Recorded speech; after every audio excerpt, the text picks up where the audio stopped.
claro, né, gente? Aquela mamata de ganhar 1% ao mês com a renda fixa, isso acabou. Mas assim, ainda é possível ganhar dinheiro, né? Para esse pessoal mais conservador que gosta da renda fixa, ainda é possível ganhar dinheiro investindo direitinho. Sim, sim, Gabi, com certeza. Mas o que é interessante nesse período de juros baixos é que a gente tem que começar a olhar para coisas que, quando o juro era muito alto, a gente não levava tanto em consideração na hora de investir. Uma delas é a taxa de administração desses fundos de renda fixa mais conservadores que eles te cobram.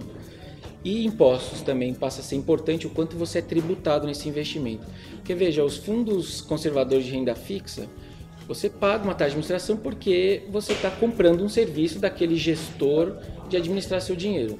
Só que a partir do momento que o juros está muito baixo, essa taxa de administração começa a ser relevante no seu retorno. Por que eu estou falando isso? Porque esses fundos conservadores de renda fixa, em geral, investem, por exemplo, bastante em títulos públicos do Tesouro Direto, que é uma coisa que você poderia fazer diretamente no Tesouro Direto, então, sem pagar a taxa de administração.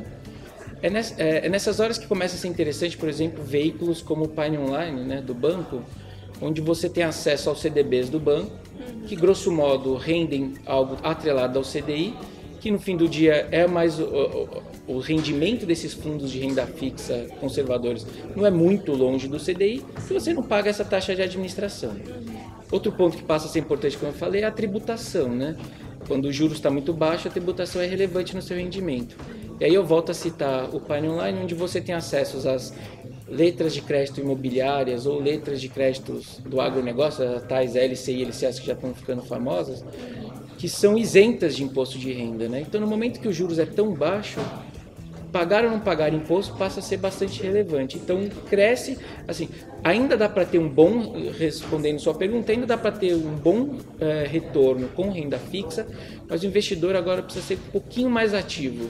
Em vez de deixar naquele fundão de renda fixa, talvez valha a pena começar a olhar essas oportunidades que surgem dentro de CDBs, LCIs e LCAs, tomando cuidado para entender as taxas de administrações que você paga ou não. Sim. E os impostos, como incide aí os impostos nos seus rendimentos. E, Caruso, uma curiosidade que eu sempre tive, né, em relação a economistas, esse pessoal que trabalha com o mercado financeiro, como é que é? Como que vocês lidam com o próprio dinheiro? É aquele negócio de casa de ferreiro e espeto de pau ou vocês cuidam direitinho do dinheiro? Olha, falando por mim, isso tudo mudou. No começo da carreira, realmente não tinha o devido cuidado, era aquele economista que sabia sugerir o que fazer, mas não fazia o que sugeria. Faço o que eu digo e não faço o que eu faço. Exato. Só que isso mudou nos últimos anos. Acho que assim, a crise, tanto na ida, né, econômica que a gente teve, tanto na pior quanto na melhor, abriu boas oportunidades. Hoje eu sou bem mais ativo nas minhas aplicações. Então eu tenho alguns cuidados que eu gosto de destacar aí, né? Um deles é sempre tentar ter bem claro qual é o seu perfil de risco, né?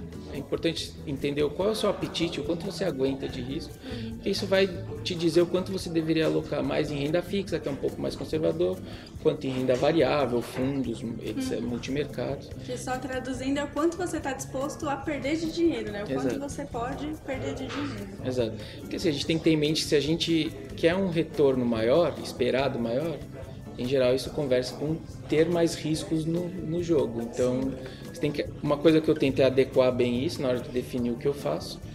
Outro ponto, sempre ter um cuidado de ter aplicações ao longo de toda a sua vida ativa, digamos assim, para você ter sempre um rendimento ao longo da sua vida até o momento da aposentadoria. Então, tem investimentos de curto prazo, médio e aqueles mais ligados ao momento que você pensa em aposentar, né?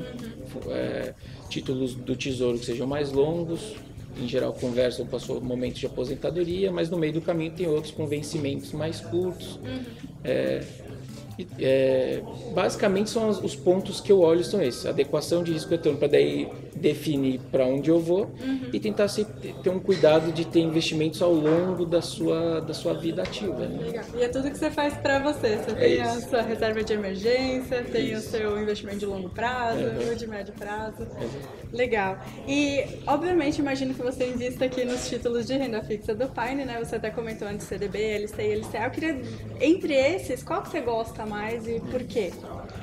Assim, se eu fosse escolher então, né, o que eu prefiro, eu gosto muito das LCIs e LCAs por alguns motivos.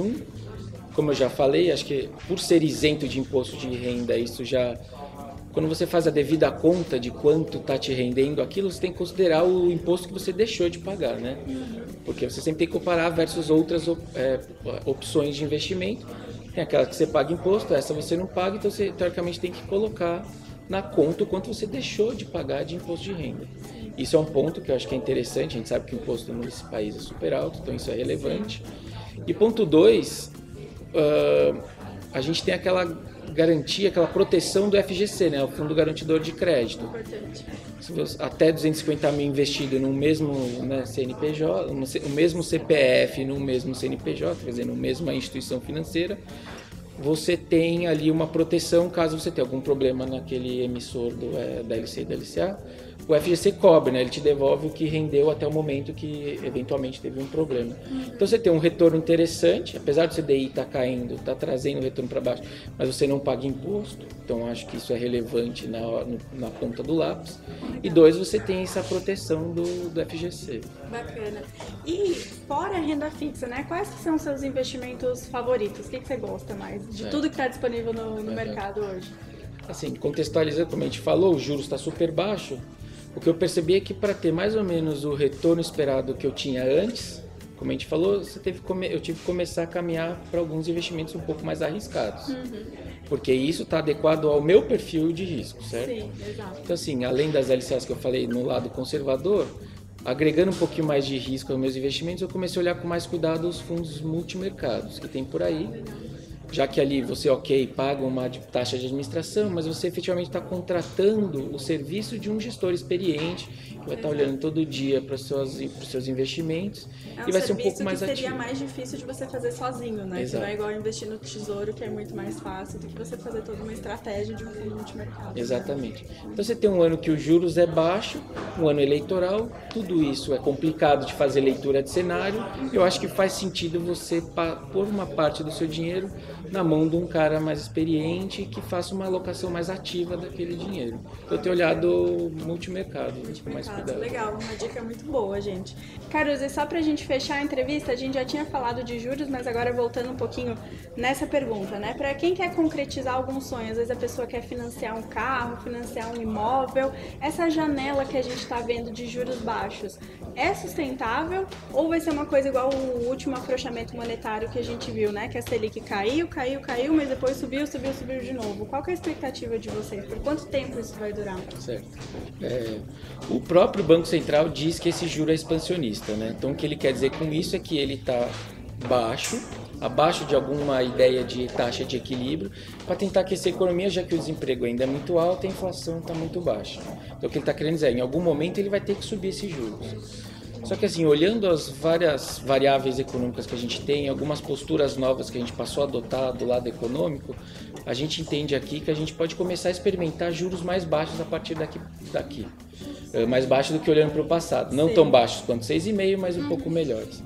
Veja que a gente tem um Banco Central que começou a ser mais cuidadoso com a inflação, a gente começou a reduzir a meta de inflação, a gente começou a atacar alguns problemas fiscais do país, mas a gente ainda não concretizou toda a agenda de reforma. Então, assim, como quase tudo em economia, a resposta no fim do dia é depende.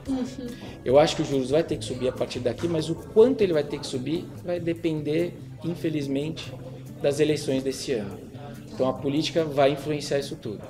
No fim do dia, sendo bem direto e resumindo, se a gente eleger alguém que dê continuidade à agenda de reformas e de arrumação das contas públicas, botar a casa em ordem. A casa em ordem, quer dizer, o governo hoje tem um déficit enorme, né? Gasta muito mais do que arrecada e isso é insustentável no tempo, então isso tem que ser atacado.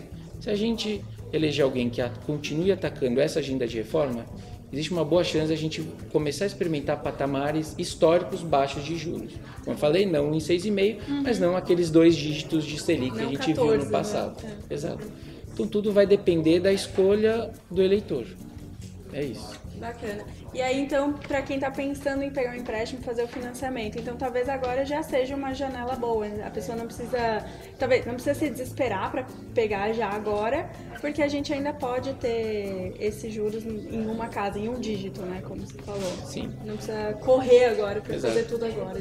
Vai da leitura da própria pessoa. Se ela acha que no fim do dia a gente vai ter um resultado favorável à eleição, talvez ela poderia esperar um tempo Lembrando que realmente é uma Selic super baixa. O próprio Banco Central está dizendo que ela é temporária no sentido de ser expansionista e, em geral, ela deve voltar para um patamar de equilíbrio. Só que se a gente tiver uma economia que piora a partir de 2019, seja porque a gente fez, aí ela começa a subir. Então eu começaria a estudar sim uns financiamentos desses de mais de longo prazo, como imobiliário. Acho que está bem perto do momento ideal para isso. Bacana. Caruso, mais uma vez, obrigada pela sua participação aqui no canal. Gente, espero que vocês tenham gostado do vídeo. Se vocês gostaram, deixa um joinha aqui embaixo. Se você está chegando agora no canal, gostou do conteúdo, não quer perder nenhuma atualização, se inscreve aqui em cima e até o próximo vídeo. Beijos!